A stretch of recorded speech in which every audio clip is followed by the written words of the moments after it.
आमतौर पे इंजीनियर्स को टर्मिनेशन और सस्पेंशन क्लॉज से मुतल्लिक काफ़ी ज़्यादा कन्फ्यूजन होती है। तो आप कुछ इस तरह से समझ लें कि टर्मिनेशन क्लॉज मुकम्मल तौर पर क्लोजर होता है, यानी उसके बाद से प्रोजेक्ट रीस्टार्ट नहीं हो सकता या क्लाइंट दोबारा से उस कॉन्ट्रैक्टर को री एंगेज नहीं करता। इसका कुछ एग्जांपल इस तरह ले सकते हैं कि मिसाल के तौर पर आप किसी प्रोजेक्ट के ऊपर काम कर रहे थे और काम करते करते आपको पता लगता है कि आपके क्लाइंट का डीमर्जर हो गया है, यानी वो बॉडी खत्म हो गई है जो काम करवा रही थी। ऐसे में आपको एक नोटिस मिलता है और पता लगता है कि हम ये काम खत्म कर रहे हैं। आप अब तक जितना काम कर चुके हैं हम उसकी पेमेंट करेंगे और उसके बाद से ये कॉन्ट्रैक्ट क्लोज हो जाएगा। या कभी ऐसा हो सकता है कि क्लाइंट जो है वो बैंकरप्ट हो जाए, उसने जिस लेंडर से पैसे लिए हों इस प्रोजेक्ट को चलाने के लिए वो उसको रीपेमेंट ना कर सकता हो। तो ऐसे में भी क्लाइंट जो है वो टर्मिनेट कर देता है कॉन्ट्रैक्ट।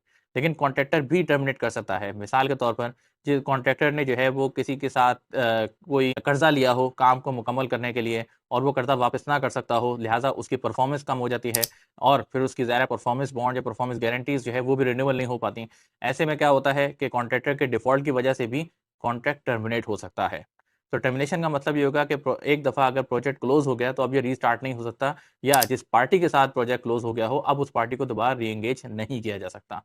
सस्पेंशन होता है टेम्परेरी क्लोज़र, यानी मिसाल के तौर पर आप किसी प्रोजेक्ट के ऊपर काम कर रहे थे और मुल्क के अंदर कुछ ऐसे हालात बन गए जिसकी वजह से लेबर की शॉर्टेज हो गई, जिसकी वजह से काम एकदम से रुक गया। अब जब तक लेबर वापस नहीं आ जाती, तब तक क्लाइंट और कॉन्ट्रैक्टर उस काम को सस्पेंड कर देते हैं। जैसे लेबर वापस आ जाएगी, काम रिज़्यूम हो जाएगा। या मिसाल के तौर पर ऐसा हो जाए कि क्लाइंट के पास फंड्स की कमी हो जाती है और क्लाइंट जो है वो एक नोटिस जारी कर देता है कि हमारे पास फंड्स की कमी है, जब हमारे पास फंड्स आ जाएँगे तब हम ये काम रिज़्यूम करेंगे। तो ऐसे में वो प्रोजेक्ट सस्पेंड कर सकता है।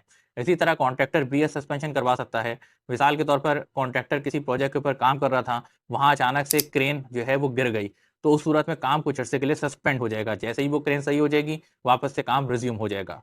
लिहाज़ा टर्मिनेशन और सस्पेंशन के दरमियान यही एक डिफ़रेंस होता है कि टर्मिनेशन एक मुकम्मल क्लोज़र होता है, यानी जिसके बाद से प्रोजेक्ट रीस्टार्ट नहीं हो सकता और सस्पेंशन एक टेम्परेरी क्लोज़र होता है, जिसके बाद से प्रोजेक्ट दोबारा रिज़्यूम हो सकता है और इनके दरमियान में कुछ टाइम पीरियड्स डिफाइंड होते हैं कि अगर आप इतने सर्टेन टाइम पीरियड के बाद क्लाइंट और कॉन्ट्रैक्टर के दरमियान कोई भी ताल्लुकात नहीं बनते या कोई नोटिस जारी नहीं होते, तो उसके बाद सस्पेंशन भी टर्मिनेशन का सबब बन जाती है।